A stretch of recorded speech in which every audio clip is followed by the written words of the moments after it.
Tumba Jumden de Dijin Jawa da Jumba Yandava Zove Sanje Riva da Shabsu Demba Dewara Shiva Jigden Jemba Gibu Deve Galo Jurwa Alana Meva Lada Menamje Tumba Sanje Jumden de Pejawa Shaja Tuba La Chazelo Chedo Jabzo Che Wo Dumba Jumden de Dijin Shewa Ta Jumba Yandaba Zobe Sanje Rigwa Da Jabzo Demba Dewara Shewa Jigden Chemba Jivu Deve Kalo Gyurwa Lana Meba Lada Menamje Dumba Sanje Jumden de Bejawa Shaja Tuba La Chazelo Chedo Gyabzo che wo dumba jumden de dejen shewa da jumba yandaba zobe sanje rigwa da jabzo demba dewara shewa jigden chemba jebu duve kalo gyurwa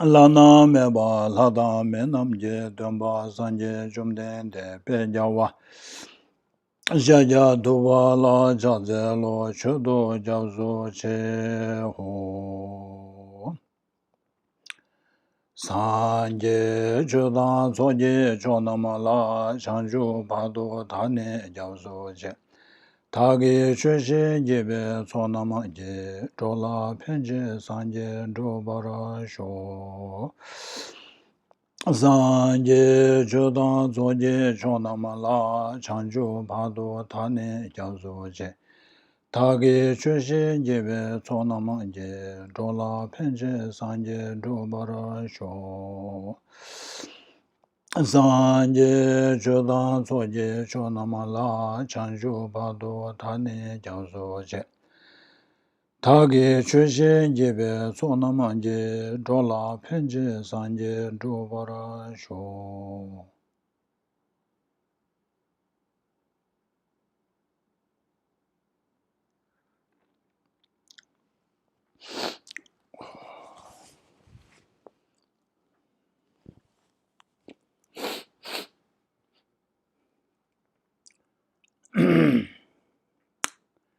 Good morning.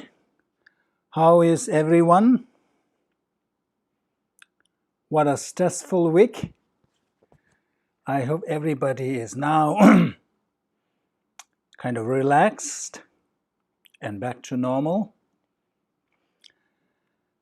So before we get on with our Bodhisattva vows, I wanted to ask whether how many of you are interested in taking the Bodhisattva vows. So if you are interested, could you please comment yes or something in that chat bar so that we can decide whether to have that extra class or not. If there are no one interested to take, so no need to have that extra class. If we have enough people, then we will have the last Sunday, which I think is 29th of November. So let me know. Wow, I can already see. Okay, I got it. You spoke loud and clear. So okay, so let's make the plan. So the final Sunday of November, which is not the English class. I have a Tibetan class in the afternoon, but we can have this extra class in the morning. So we will have another class next Sunday, and then we have another class after that, which falls on 29th, if I am not mistaken. Okay, so good. So I think you all are interested, so let's do it. And now, so we have another write-in, sharing experience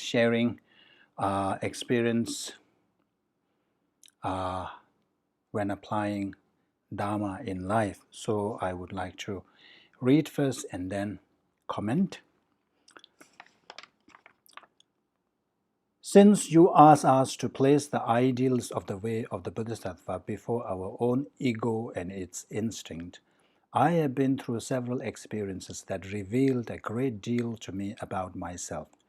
Disagreements with friends, family members, and my partner, protracted illness, some financial worries, just the normal things that happen in life, though perhaps not always in such quick succession. So first of all, I'm so sorry that it looks like you are having a tough time.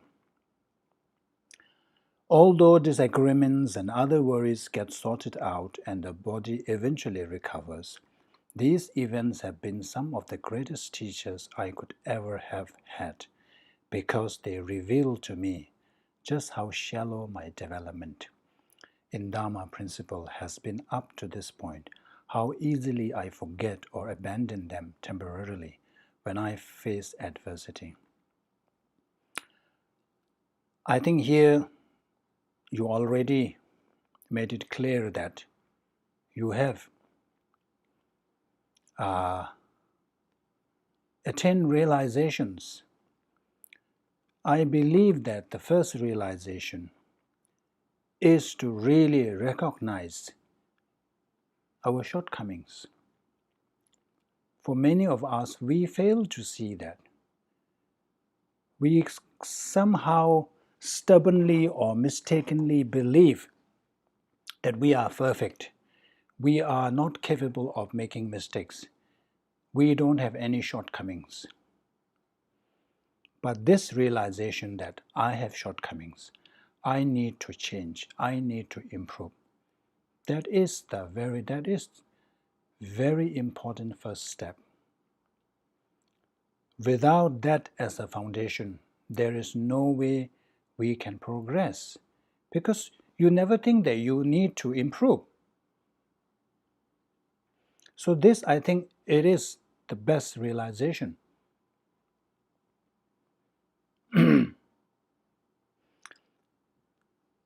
First, let me read this first. I think I can say honestly that I fought against actively violating or betraying those principles, but my daily practice, for example, was one of the first things forgotten when my body began to feel miserable. This, I believe, is the difference that so many Buddhist texts describe between accepting Buddhist concepts intellectually, which is a vital first step, and having genuine realization of them when they truly begin to shape one's mental continuum.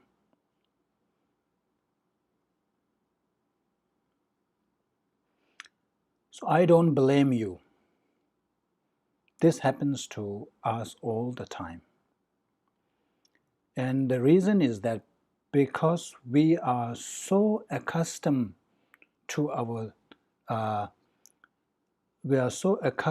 to engaging in afflictive emotions. That's why it is so easy for all these afflictive emotions such as anger, hatred, jealousy, greed, whatnot, to arise so easily without any effort.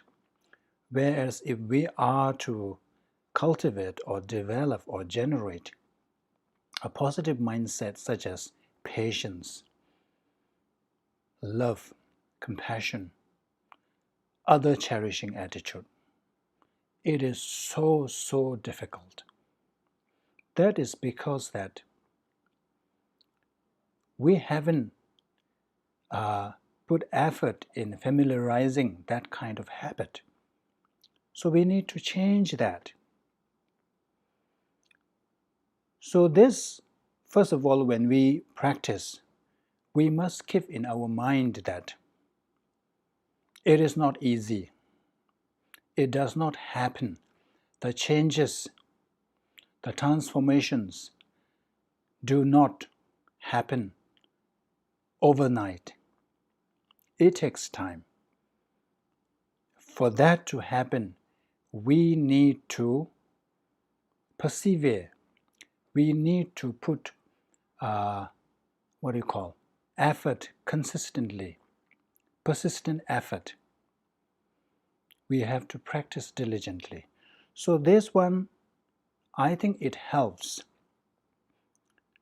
with having this mindfulness. Remember, I have talked about this analogy given in Shantideva's Bodhisattva's deeds, where someone is asked to carry a jar of water which is filled up to the rim, and then that person is being watched or followed by two armed person with a whip in the hand. The instruction is that you should walk, but you should not spill even a drop of water from the jar. If you spill, you will get a whip. You will be whipped. So if we are in that kind of situation, how would we act? We would be extremely careful not to spill water. We would be extremely cautious and mindful, we would be fully concentrating on our step and the jar of water on our head. So when it comes to restraining from afflictive emotions, we should follow the way that that person behaves in that kind of situation. So I always say that the best thing is, from the morning, set up your motivation. Make up your mind that today I will not let myself under the influence of afflictive emotions. Especially, I will not let myself under the control of self-cherishing attitude. We all know that self-cherishing attitude is at the root of all our problems. And then throughout the day, try to remember that what you have decided not to do or you have decided to do in the morning. Try to remind yourself and use any kind of verses to remind you or to help you generate that kind of mindset. And of course, first few days you wouldn't even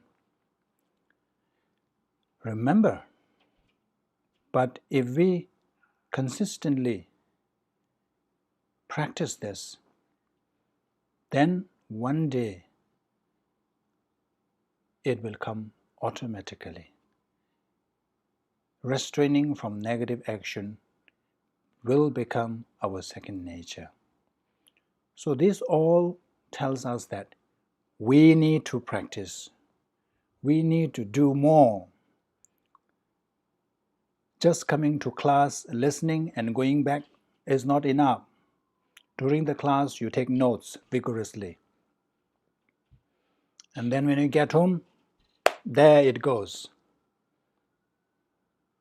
And then when the next class comes, you have to look for your notebook. You don't even know where you place it. That doesn't signal well, isn't it? So what I'm saying is, it is okay if we are, especially if we are at the beginner's level, these are bound to happen. And when we are faced with adversity, so these challenges, the adversities are inevitable. Remember what Kadamba Lama say, that when we befall with sickness, it says that there's nothing to be surprised and shocked about it, because we are born in samsara. So falling sick is part and parcel of our existence. So it is not something that it is, how to put it, it's not something that is unexpected of. It is expected. We should instead say, oh, so lucky it didn't happen until now. So when we have that kind of attitude, it is very helpful to cope with difficulties, because difficulties are bound to happen. And then especially when you are sick and all this. So since it has already happened, the only thing we can do now is to cope better. So there are ways to cope with such difficulties. In Lojong practices, we have covered the wheel of sharp weapon. We have gone through numerous cases or incidences where it is pointed, the root cause is pointed to the self-cherishing attitude or the self-grasping. So when this happens, instead of feeling low and all these things, it's okay, this is my karma. I am now reaping what I have So it is not bad, because karma once created, if we do not purify, we will experience sooner or later. We will experience the result sooner or later. There is no escape. Ordinary seeds, if you keep it long period of time, it may rot, it may dry. As such, it will not produce any results.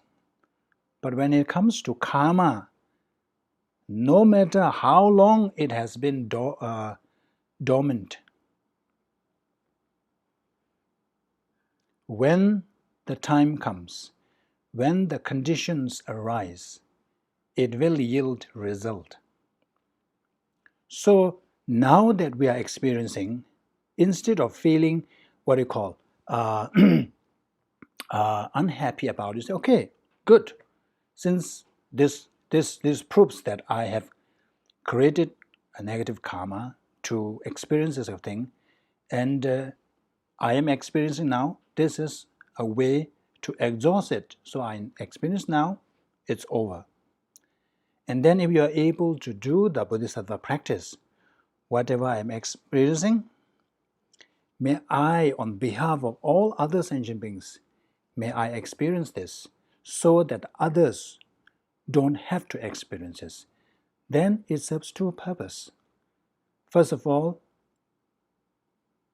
we are able to exhaust our negative karma. Secondly, we transform that experience into a Dharma practice. How wonderful that is. And also, it says that when we met with these adversities, we have to take it as a signal or a message from our gurus that it is time for you to cultivate merit. It is time for you to stop committing negative actions. Because if we do not want to experience unpleasant experiences, then we should stop cultivating the causes of suffering. So when we experience suffering, then we should take it as, okay, this is a signal from my guru that I am not doing enough. I am not engaging in the abstention of negative action. So I must see this as a signal, this as a message, this as an instruction from my guru. And then since we aspire to be happy, we need to cultivate the causes, which is engaging in virtue. So this is another instructions being passed on to me, conveyed to me from my guru to say that you need to cultivate merit. So if we are able to adopt that kind of attitude, so it is really good. Even though physically we may suffer, but mentally we are happy and calm. And we all know the relationship between mind and body. If the mind is at peace, the mind is at calm, it has a positive effect on our body. It helps to recover faster. It helps to heal faster. It boosts our immune system. That way, we will be able to fight whatever ailment we are undergoing. So these are ways. And of course, if you really want to follow the Kadamba masters, then it says, Reto Gokbe Sundip. When we fall sick, there is two types. One is we call it Rewa means hope. Tokpa means doubt. Or more to fear. So hope is that, oh, I will recover, I will recover. There is hope for recovery. Another one is the fear of dying. So in our mind, when we are sick, we are seriously ill. So these two all the time playing there. So what Katan Katham masters do is that they just pray to the three jewels that, whatever it may be, if I am destined to recover, may I recover. If I am destined to die, let me die. So you don't hold on to these two things. Will I not, will I not, you see? So that's it. You no longer worry about it, but that doesn't mean that you shouldn't do anything. You should take pills or medicine or take any treatment, but you don't have this, the mental anguish, that pain and that disturbances, the turbulence, because you have kind of left it you have entrusted the three jewels to decide on your behalf. So less of a responsibility. The weight has been lifted off your shoulder. So these are some ways to apply when faced with difficulties. So anyway, thank you very much for sharing your experience with us. And I wanted to say this again. From all this, I can see that you all are trying your best in your own capacity. So that is very, very encouraging. That is really, really good. So I thank you all for trying your best.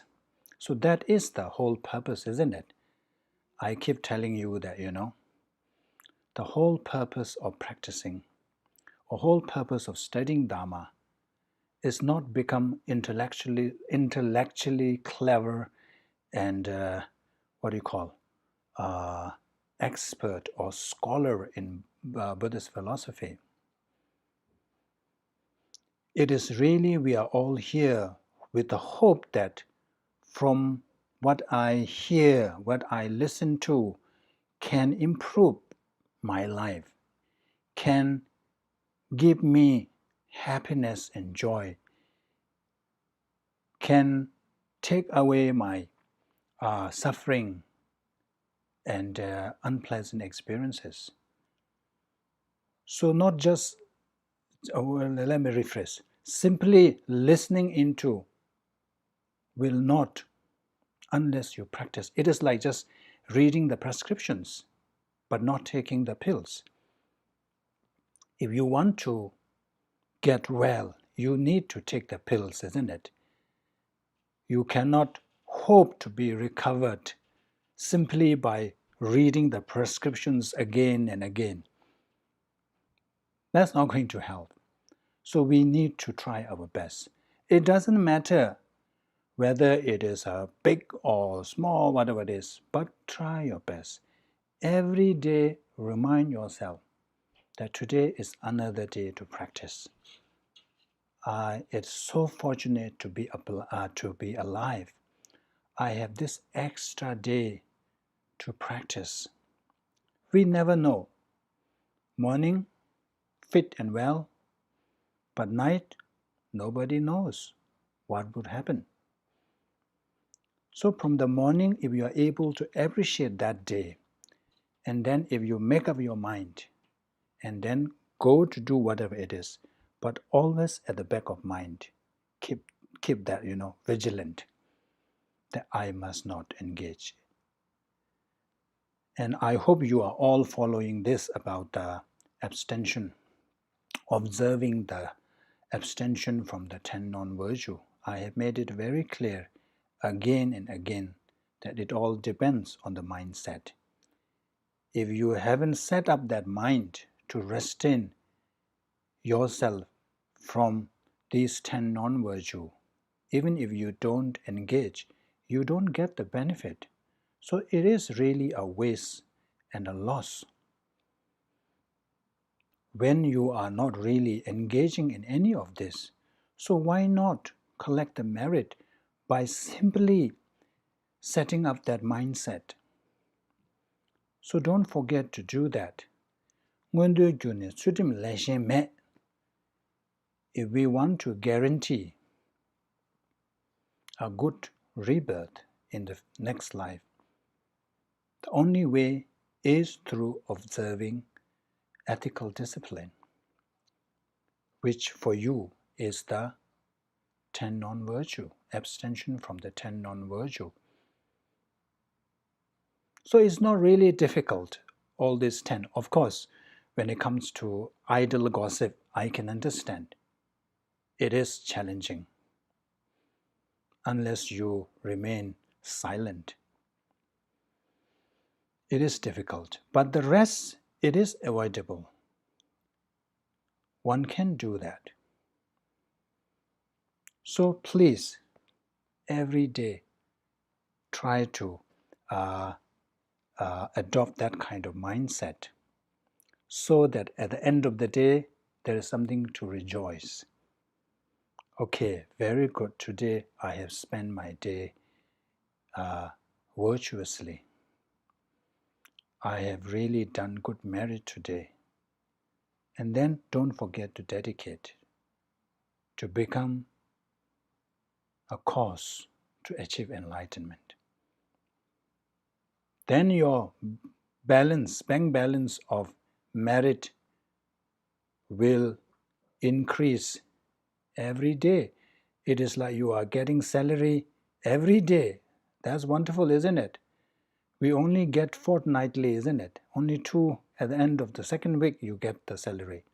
And some places they only get at the end of the month. But here you are getting every day. That's so great. So that's I just wanted to say at the beginning. So now let's get on to the misdeeds. So we have finished discussing the 18 major transgressions. So now there are what is called the secondary misdeeds or the secondary offense. So there are 46, but they are categorized according to the 6 perfections. So which according to the hindrances, or what according to how to put it.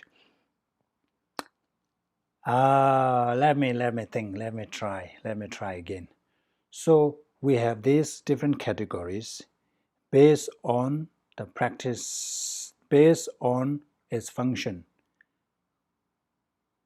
So in this case, we have 7 misdeeds that are contrary to the practice of generosity. So that hinders our practice of generosity. So the first one is not making the 3 offerings to the 3 jewels. So as a Buddhist, we know that we have to make offerings, we have to we have to take refuge in 3 jewels, 3 in the morning and 3 in the evening. That is the precept involved. But for Bodhisattva's practice, there is this one that we have to make offerings. So not making 3 kinds of offerings. The physical offering, which which involves like making prostrations. Prostration is one thing, one form of making offerings. So here 3 jewels. The actual 3 jewels, it is not possible. During Buddha's time, you can go and make of physical offerings, physical prostrations to the Buddha, actual Buddha there. But in this era, we don't have the actual Buddha, but we have the representation of Buddha, what do you call that? Buddha, Dhamma, Sangha. So making prostrations to the 3 jewels. Wherever your altar is, make 3 prostrations in the morning, 3 in the evening if you can, but at least do 3 times once 24 hours. I have mentioned this before. Karma multiplies, remember? We constantly engage in negative actions, knowingly or unknowingly. So if we don't apply antidotes, then it multiplies. So prostration serves as an antidote to these negative actions. And it may or may not exhaust the karma completely, but even if not, at least it will prevent our negative actions from multiplying. That's what we want, isn't it? So this is making offerings. That's physical offering. So you prostrate. If you have knee problem, it doesn't matter. Just bow. Bow 3 times with respect. It is actually showing respect. And then other offerings. As a Buddhist, we have this practice of making water bowl offerings. I mentioned that before. This is the best, cheapest but best offering. Water you don't have to pay. It's so cheap. Even if you have to pay, it's so cheap. So it becomes pure. There is no sense of miserliness, stinginess. It will not be stained by miserliness. If you are able to do the 7 whole set, that's great. If not, just even offering 1 ball is also a form of offering. Then Tibetans, we have this practice that the first tea we make, we offer to the altar. That's also a form of offering. And then, of course, there are other forms of offering. You can offer candle light offering. You can offer incense.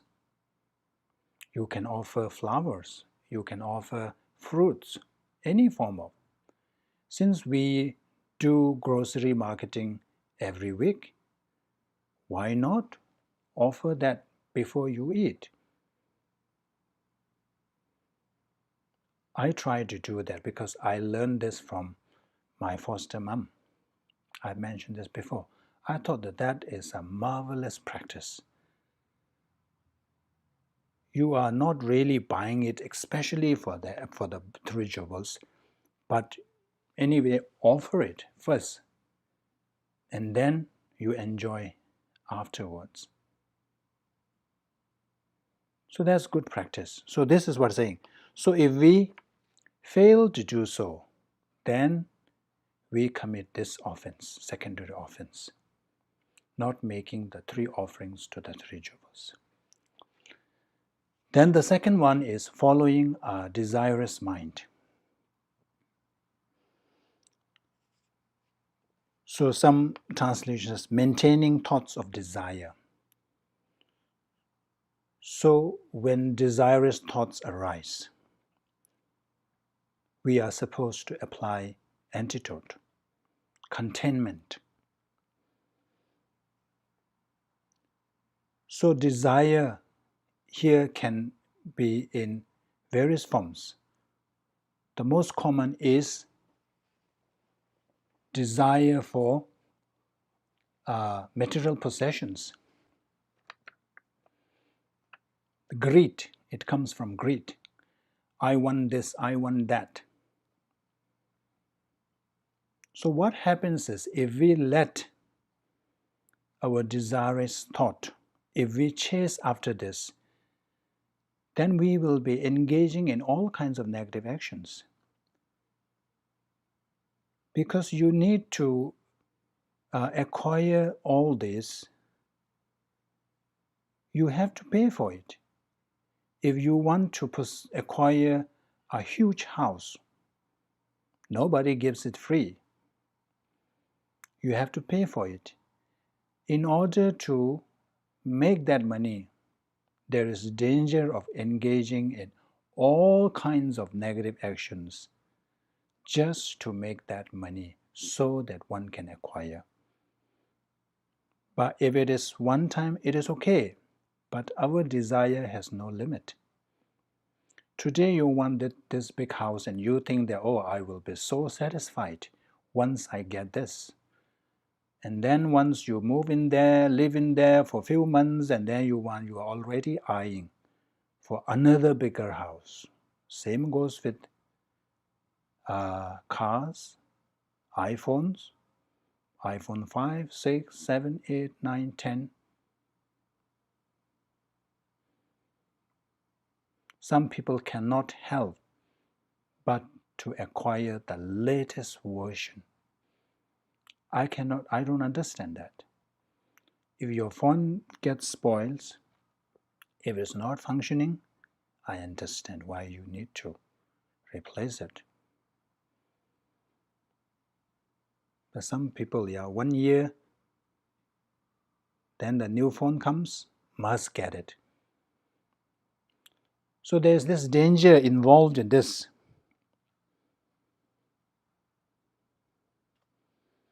And also this desire for all these material possessions.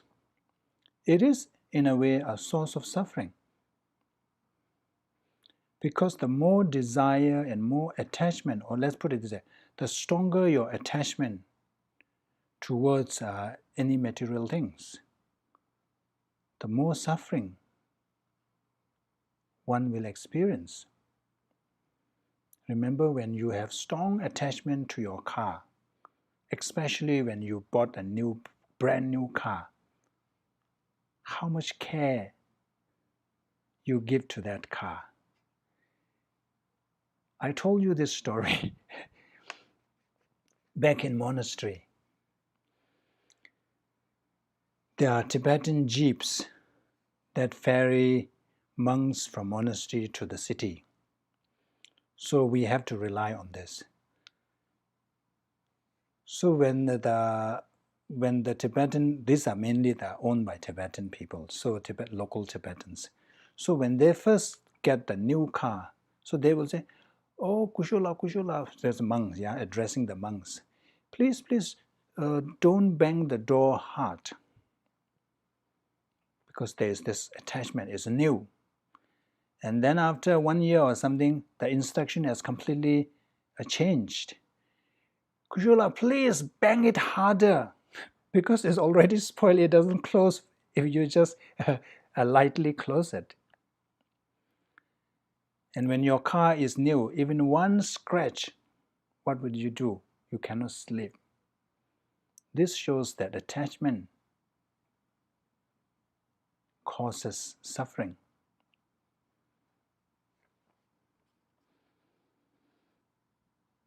So when all these desirous thoughts arise, and if we do nothing about it, if we don't see the fault in doing that, and if we chase after that, that's when we commit this offense, following the desirous mind. So here, whenever this kind of thought arises, we must try to counteract it. We must try to apply antidote. The best antidote is gratitude, counting one's blessings. Instead of focusing on what I don't have, focus on what I have.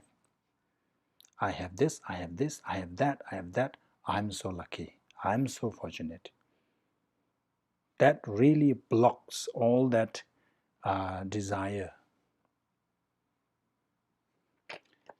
That's the following a desirous mind. Now, third one is not respecting those who have taken Bodhisattva vows. So this is not showing respect to the seniors. So here, senior, it doesn't mean, it's not a matter of age. It is seniority in terms of when you have taken the vows. If you have taken the vows before another person, you became senior. So the person could be a very young person, and then the junior can be an old person. So this is because of the fact that that young fellow has taken the Bodhisattva vows first and has preserved, has maintained that. So those are considered as seniors. So when we encounter seniors, we have to respect them. So that's why we see that in Tibetan tradition, when lay peoples are sitting down and suddenly if a monk comes, they will always stand up. That's a mark of respect. So because the monks represents Sangha jewel, one of the precepts of the taking refuge in Sangha is that we have to treat even a patch of red cloth as three jewels and accord that respect and reverence. So of course monks are the representations of Sangha jewel. So that's why we see this practice. And then when we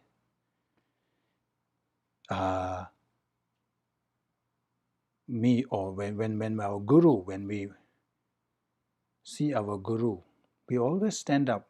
We don't sit down. That's disrespectful. So it doesn't have to be your guru or anything, but as long as that person is a senior Bodhisattva, then the younger Bodhisattva is supposed to offer respect. So respect, as I mentioned, one form of respect is standing up. Another is offering seat. When you see an elderly Bodhisattva come, or senior, let's stick to the senior Bodhisattva, and if you are sitting on a chair and there's no other chair, you stand up and offer that. And then the way you address them. So this one, I am going to make a point here. I noticed that some people, when they address monks or even your guru, you address with the first name. That's not right.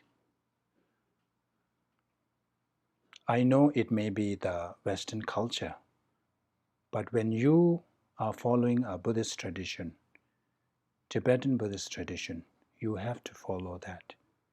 If you join a club, you have to follow the rules and regulations of that club.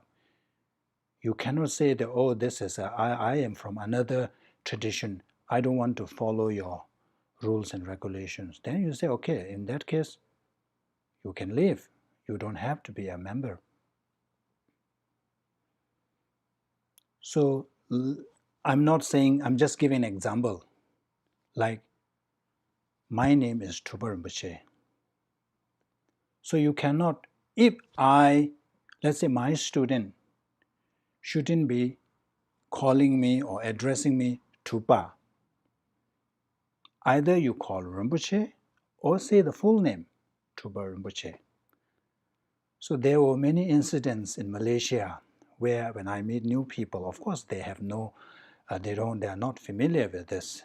So when I introduce that I'm Drupa Rinpoche, so after that conversation, they will say, oh, Drupa and Drupa. So my foster mom always corrects them. You should not call by first name.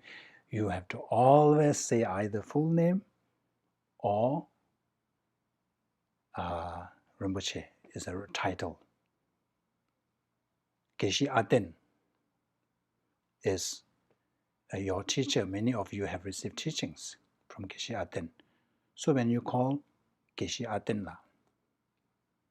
not just Aten, That's disrespectful.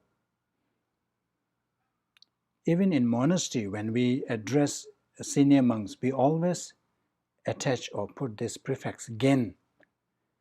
Gen is a short form for teacher or teacher mainly. We say gen dorje, gen tenzin, gen punzo, gen this, gen that. Or if somebody is geshe, then of course geshe is the title. So you are using the title geshe this, geshe that. It's good enough. So these are the ways to address. So if you address a senior bodhisattvas in a wrong way, that constitutes as not respecting those who have taken bodhisattva vows, not respecting who are senior bodhisattvas. But of course there are exceptions. So when you are sick, and if a senior bodhisattva visits you, you cannot stand up because you are ill. So it is exception. And then there could be some circumstances where you see the purpose. There is a greater purpose in not showing respect to that person. You may see that the person, if I do this, maybe it will inflate the person's ego. In order to subdue or tame that, I will consciously not stand. That can be an exceptional. But in order to do that, you really need to know that this is for the greater good, isn't it? So to be safe, always offer the respect. Then not accepting or not responding to a question. So this one, it doesn't have to be a Dharma question. So let's say another Bodhisattva. So these are all based on Bodhisattvas, yeah. But of course, when we are trying to be Bodhisattva, we have to follow that. If another person asks you, how are you, or hello, or this thing, but if you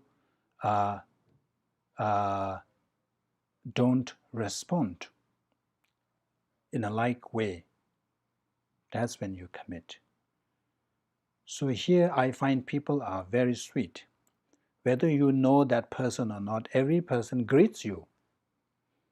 But I think we don't have this practice. So we only greet those who we really know. Otherwise, I think it's not a common practice. But here I see that every time I go for a walk, I meet people and they're all like, hello, good morning, good evening.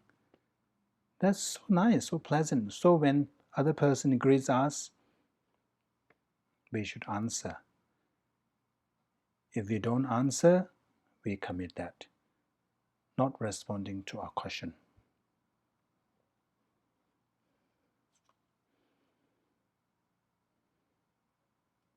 And then, of course, it is worse. This is quite, sometimes, some people, they are short-tempered. Sometimes when people ask you, oh, how are you, and all this, they will say, it's none of your business. Mind your business. Tibetan, we use this. This means chuto. Chuto means mind your business. The walnut, making a shape of walnut. Walnut is like this. At the end, it tips like this. So it's like, keep your mouth this way. So when we do that, that's even worse, because that comes from either anger, jealousy, or something else, hatred. That's even worse. So anyway, you got the meaning here. Not responding to a question. Not accepting invitation. So this is about denying another person's invitation. So if a person invites you for dinner or for a cup of tea, But if you deny out of laziness, you have no other good reason, but just that, you are too lazy. You feel that it is too much of a nuisance. And then, of course, sometimes, out of anger, jealousy, or any form of kalasha or the afflictive emotions. So when somebody extends us an invitation for anything, and if we deny or reject that invitation, that's when we complete this offense. But of course, there are exceptions. If you are too sick or too ill to go, you can decline. And if you have accepted another invitation from someone else, it is okay to decline. And then if you know that the invitation is not born out of sincerity, the person who is inviting you has ill intention. Remember when in 1959, when communist Chinese, when they invited His Holiness to some show, His Holiness accepted, but the Tibetan people surrounded the, I think Nobulinga, the palace, and didn't allow His Holiness to go because they suspect that there is some ill motive there. So when we know that there is something ill intention behind this invitation, then you can deny, you can reject, or you can decline. And also for bigger purpose, if you know that declining this invitation serves benefit in long run to this host, it may cause hurt at this moment, but in long run, if you think that that will benefit the person, then it is okay. So you see all this, even though it seems like, it is so easy to commit these offenses, but there are exceptions. And also, so these are actually, you can use, I don't have to go through each and every one, so you have to use your common sense. So one is, you have a Dharma teaching at that time. So let's say 7 p.m. you wanted to attend a Dharma teaching, very special teaching, but then your friend has invited you for dinner at that time. You can decline because Dharma teaching is more important, attending Dharma teaching.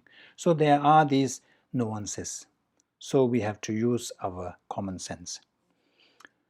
So without any of these reasons, without having a greater purpose, and if we simply decline or reject the invitation because of any afflictive emotions or out of laziness, then we commit this offense. Not accepting gold and the like. Not giving others. So this is because when benefactor. This is mainly, I think, from the Sangha. Sanghas are not supposed to accept gold and all this. The monks, there are these laws and there are these rules. But as a Bodhisattva, you are supposed to engage in these benefiting deeds. So you need resources to help other sentient beings. So when somebody offers gold or any money or resources, but if you reject that because I am monk and I shouldn't do this. So they say that's when you commit. So you have to be very careful. On the one hand, you have this one, but on the other hand, as a bodhisattva, these are resources needed to benefit other sentient beings. So because when we deny this, when we reject the offerings, we are denying the other person the opportunity to practice generosity. If somebody wanted to make offerings because they believe that making offerings to a Sangha member is a meritorious act, and if you say, oh, no, I don't want it, then it is like denying the person the opportunity to merit. And of course, if you reject because you have some grudges against that person, or out of anger or animosity, that's one thing. And then, of course, if you feel that there's too much work involved in accepting that, even though it is helpful in helping other sentient beings, but this involved so much work. So out of laziness, if you say, oh, I don't want it, that's also one of the situations where we commit this offense. Exception is when we are very sure that accepting this will really increase our attachment, our desirous thought. But as a bodhisattva, it shouldn't affect that way. But if you really feel that accepting that is more harmful than benefiting you and other sentient beings, then you can reject and you are excused. And also there are situations where you know that the person wanted to make offering, but you know that the person will regret later. The person will later think, oh, I shouldn't have made the offering, oh, now, I wish I didn't. That's in that situation, if you deny or if you reject, if you don't accept, it is okay. And then there are situations where you know that if you accept this will affect their livelihood. Maybe the person has only one house and they wanted to offer the house to you. You cannot accept that. Because then where are they going? Where is this person going to live? The person will be out of home. So in such situations, if you do not accept, we do not commit the offense. So that's what it meant by not accepting gold and the like, not giving Dharma to those who want it. When somebody comes and asks or requests for teaching, and if you deny, if you do not give the Dharma teaching, that's when we commit this offense. The reason is that, oh, it's too much work. You feel out of laziness if you do not oblige. But the exceptions are so many. But you feel that person listening to teaching, giving this teaching will not help the person in long run, and instead you find that it is detrimental. Then refusing to teach is okay.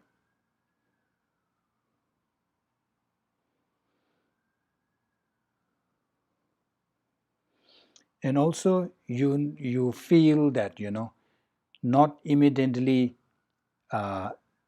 agreeing to teach will actually help or boost the person's faith and inspiration, then you can see that. So all these if you have to see the purpose, the bigger picture.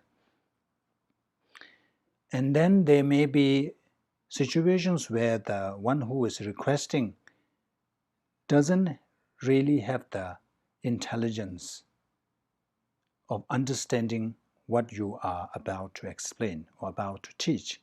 And there is this danger of misunderstanding. Then, you are allowed to refuse.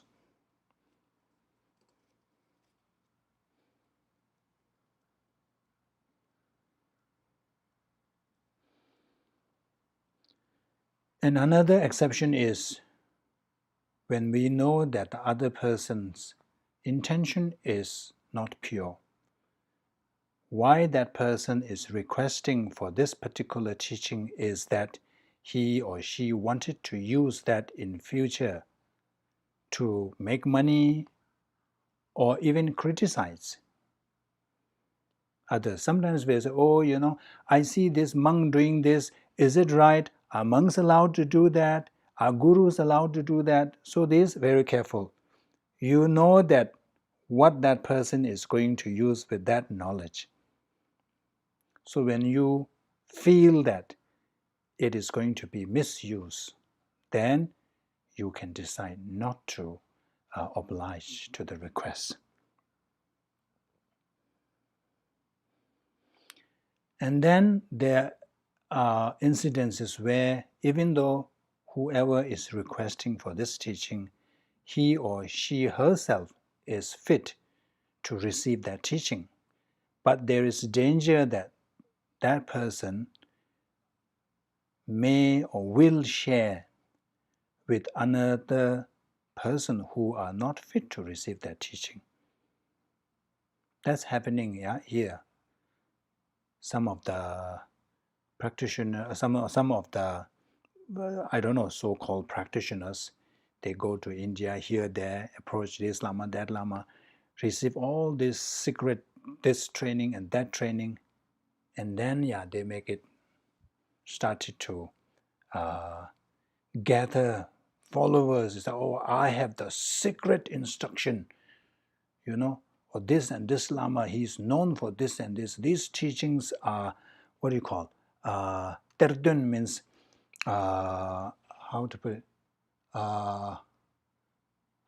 So there are these thoughts that these great lamas hid these teachings under, I don't know, or rocks or somewhere, and this lama comes and then he retrieves that teaching. So these are so rare teachings, and I received that, and you all come. So if you feel that they are going to do that kind of thing, then you can decline to teach. So these are exceptions. These are the set of teachings pertaining to the practice of generosity. So the 6 are mainly failing to do something that we should be doing, and then the number 2, following the desirements, doing something we should not be doing. So all this, the misdeeds, arise either from inaction or action.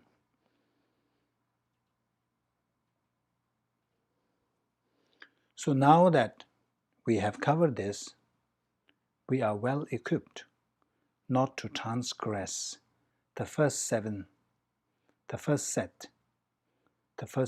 misdeeds. So when you go through all this, actually it's not difficult, and you can understand why they have this. So when you have this kind of set of rules that we should follow, these are all to make us better person, all to help others, not to cause harm to others. So we can say that, okay, I will abide by this and this, I will not do this and this, we may. But when we take this kind of vow, then it really helps us to follow through. It really helps us not to do this. So it's like the traffic rules. If there are no fines, if there are no rules, if there are no cameras, people will be breaking the traffic rules all the time. Because of these traffic fines, people are very careful not to break these laws. So when we take these vows, when we make these pledges, it will help us abstain from committing these deeds, these misdeeds. So this is the first set. Let's try. I was hoping to finish going through all the 9, but it looks like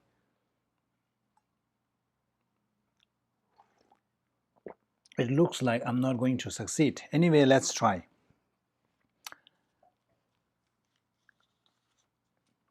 So now there are 9 misdeeds that are contrary to the practice of ethical disciplines, that hinders our ethical discipline, the practice of ethical discipline. First one is abandoning those who have broken morality. So this is rejecting those of degraded morality. So there can be 2 kinds. So first one is those who have no morality at all. Those who commit all kinds of negative actions, especially the 5 heinous crimes, killing of one's father and mother, and causing splits. Schism, is it? Schism, is it? And then, of course, drawing blood from Buddha and all that. So those who have engaged or committed the heinous crimes, so these, of course, people view them as really, from the Dharma point, is like a bad person or bad people. And then there are people who have taken vows but fail to maintain those.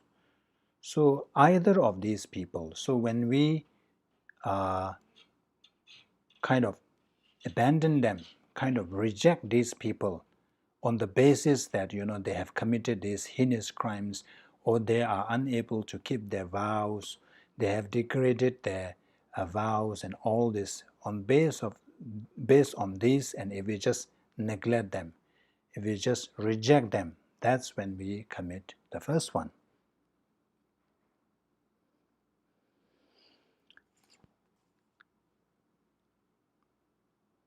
Then the exceptions.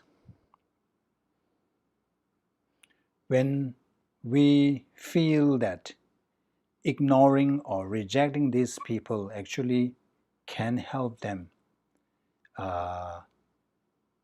rectify their mistakes, it can help them in long run, then we are allowed to do that. We are allowed to reject them. We are allowed to ignore them.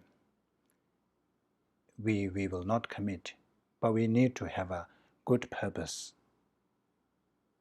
to experience that benefit. And also sometimes what happens is acknowledging that person can upset so many people. In such cases, it is better to reject than accept that person. And of course, if you have taken the Praktimoksha vows, or especially there are some specific monasteries vow that doesn't allow, or that contradicts with this thing, contradicts with the accepting those who have broken vows. That's also another exception where we don't break the vow. Not training for the sake of others.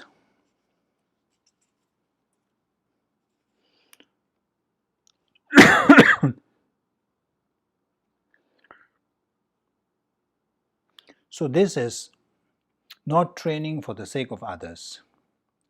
So this is, let's say, if we have taken Pratimoksha vow, the vows of individual liberation.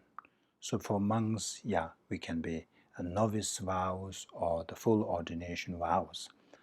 So if you come up with this reason that I am Bodhisattva, I don't need to practice these what do you call that? These rules, play by these rules. I don't have to follow strictly the vows of the individual liberation. I am a Bodhisattva. These are practiced for the listeners, for the way those who practice the vehicle of listeners' vehicle. I don't need to follow this. So when we have that kind of thought, and when we say this, then we commit this transgression. We commit this offense.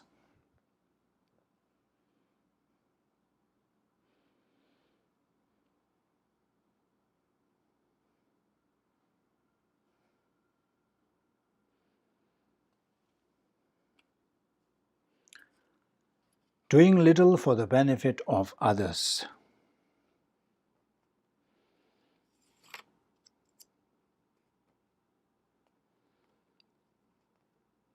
So this one,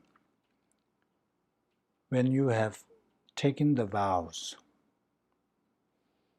or Pratimoksha vows, the main premise is that Tuenyua Chawenyuas. So Tuenyua means less concern or less concerns. You don't concern yourself with so many things. And then less activity. If you have less concerns, of course, automatically there will be less activity. So that's the main premise for all these vows, Pratimoksha vows. Because the monks or any practitioner is to devote our time mostly on meditation and spiritual practices. But if you have all this kind of so many concerns, and if you engage yourself, make yourself busy with all kinds of activities, then it's all distraction from your practice. There is no time to really focus on your practice. So that's why Buddha has made it very clear that for monks, it has to be this: Tuenyua Chawenyua. Less concern, less engagement in activities. So for that reason, if we say that, I don't want to involve in all this, even though you know that you involving yourself in these things will benefit other people.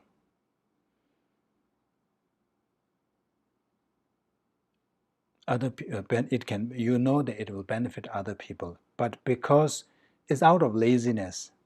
So let's say somebody offers you a big house, which is to help other people, and you think the main reason is that, if I take this house, I have lots of work to do. I have to clean the house, I have to maintain the house, there's so much work involved. I don't want to be involved in this, and I shouldn't be doing this, because we are supposed to practice Tuenyua Chawenyua. So when you have this kind of thought, then it is like doing little for the benefit of beings. So it is really a selfish attitude. So you see that Bodhisattva's practices all trying to prevent us from engaging in self-cherishing attitude. This is mainly concerned about yourself. It is too much of a hassle. I don't want to do it. So that's when you that's when we commit the offense. Not practicing with loving compassion. Not practicing with loving compassion. So this one is another interesting. So, as a Buddhist, the general rule is that we should restrain ourselves from engaging the 10 non-virtues. 10 non-virtues are what is called Rangshingi Kanamatowa. That means innately wrong. Whoever commits, whoever engage in the 10 non-virtue, it is wrong, it is non-virtue. Whether you have taken a vow or not, it doesn't matter. There are some things like for monks, only monks when they do it, it becomes negative or it becomes something wrong. But lay people who haven't taken the vows, for them there is no consequences for that. So however, these 10 non-virtues doesn't matter whether you have taken a vow or not. Whoever commits that, it is wrong, it is negative. Consequences will be detrimental. So, because of that, Buddha has banned everybody from engaging in negative actions. But here it says not practicing with loving compassion. But there can be situations where, in order to benefit other beings, you have no choice but to engage in the 10 non-virtues, especially the first three. Actually, it's the first 7, 3 of the physical and 4 of the verbal. But the mental 3, there's no excuses. So Buddha has permitted that if there is no other way to help the sentient beings except committing one of the first 7, we are excused to do that. So that's the story remember when Buddha was the captain of a ship, and then Buddha found out that this one person is trying to kill all the sailors on board so that he can have all that, whatever possessions they have, whatever gold they have found or from the island or whatever it is. So Buddha had no other option other than to terminate this person. Because Buddha saw that if we let him continue with his plan, he will be committing very heavy negative karma, because he will be killing all the sailors, and he will, as a consequence, he will go directly to the lower realms. So in order to save him from falling into the pit of lower realms, Buddha terminated this person. So that is considered a Bodhisattva's practice. So this is what it says, not practicing with loving compassion. When you see that you're engaging in these negative actions can benefit other sentient beings, but because of citing this, that these are 10 non-virtues, I shouldn't be doing this, that's when you commit not practicing with loving compassion. But we have to be very careful. Sometimes we say things and do things and then we use this as an excuse. But you really have to check yourself, examine yourself, whether your motivation is really out of compassion. Sometimes we think that we are doing out of compassion, but it may not be. So there is this exception, there is this permission, but have to be very careful. And then we have accepting wrong livelihood. So as a Bodhisattva, of course you need all kinds of resources to support yourself and also to help others. But when it comes to acquiring resources to support your livelihood, you have to be very careful. You have to make sure that whatever others are offering is acquired properly. there is no improper or harmfully, there is no, you have to make sure that whatever the person is offering was not acquired improperly or engaging in harmful actions. So let's say if a person who makes money from killing animals, hunting, and if they offer health or money or anything, so that is not right. And also those drug cartels, the money from drug cartels is also not really a good livelihood. And then we also know about this, the 5 wrong means. Do you remember? We covered this. The ways, 5 wrong ways. 5 wrong ways of acquiring wealth. Using flattery. You praise that person with the hope to get whatever you want. But of course, if you have no such intention and if you really mean it, it is okay to praise. Acquiring through giving. You give something small and hope to get something big in return. Hinting. Oh, last time you gave me that was so helpful, so beneficial. But your intention is saying that I want another one. But the intention is, if there is no such intention, and if you really appreciate it, you can say that. There is nothing wrong with that.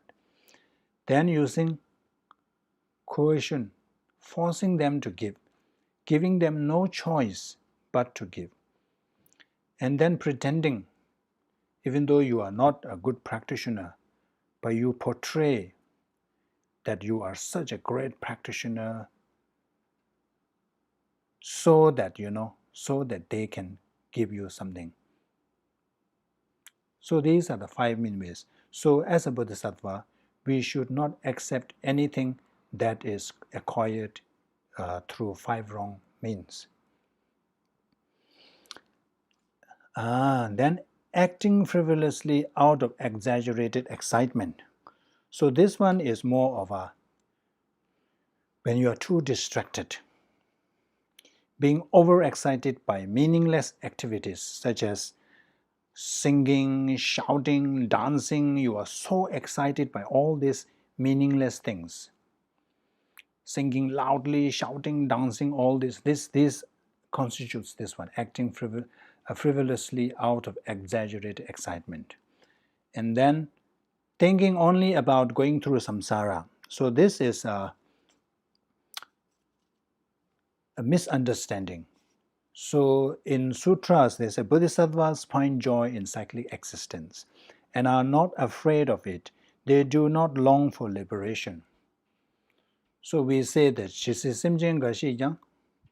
and the meaning is that even one sentient being remains in samsara, I will remain in samsara. Even enlightenment is that. Chanju Topjang. I will not accept even if I achieve enlightenment. I will stay in the samsara to help this living being. So that's Bodhisattva's attitude. But because of that, there's so much misunderstanding and some tend to believe that, oh, Bodhisattva has no aspiration to achieve liberation. They enjoy samsara. So this is a wrong thing. So if you hear this and if you subscribe to it and if you believe it, or affirming that Bodhisattvas wish to stay in cyclic existence, that's when you commit this the thinking only about going through samsara.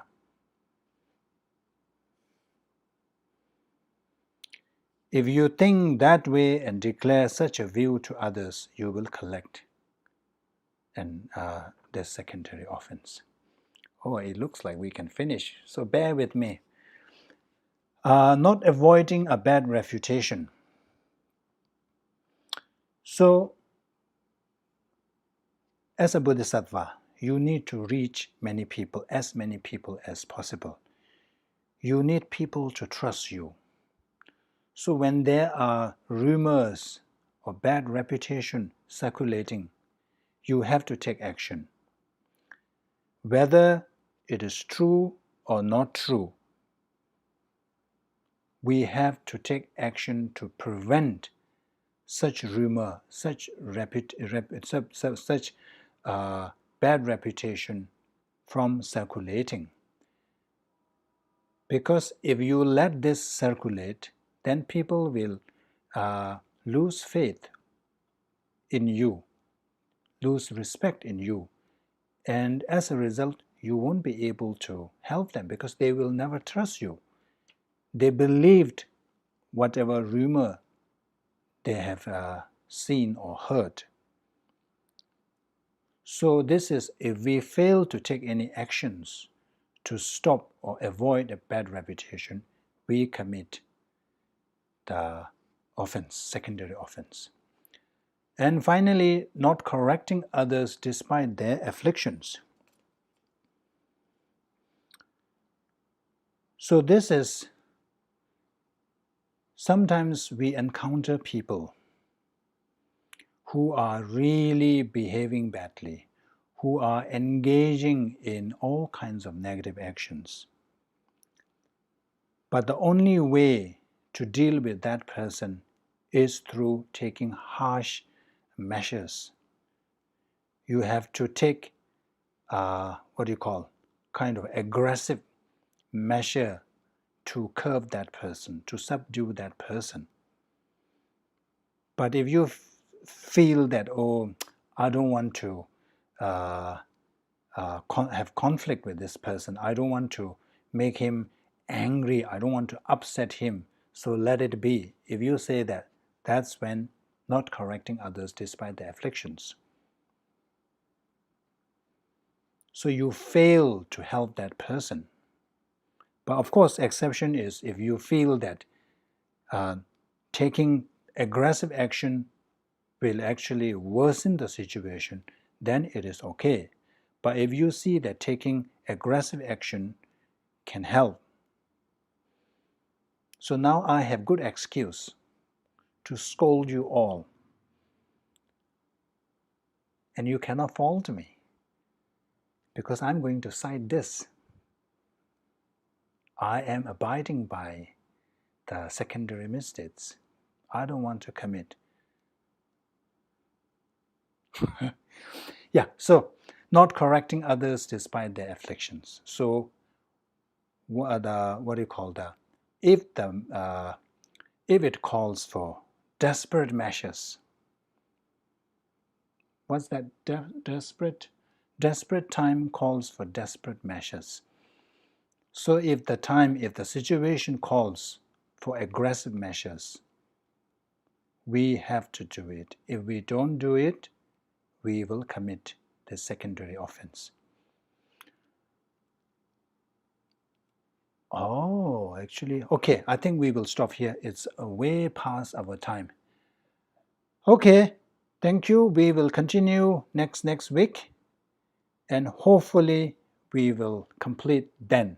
If not, we have one more class, and then in that time, first part, we will, if there is any balance, we will cover that, finish that first, and then we will do the Bodhisattva taking or the Bodhisattva vows. Okay, let's say the dedication prayers.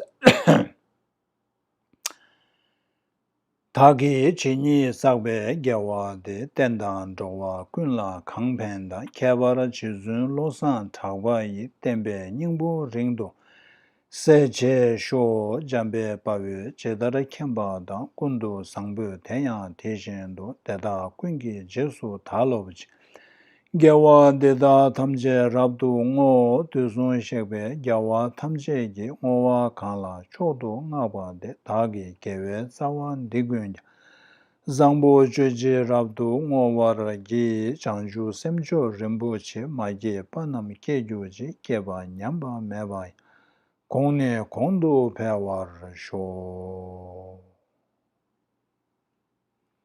Thank you. Thank you.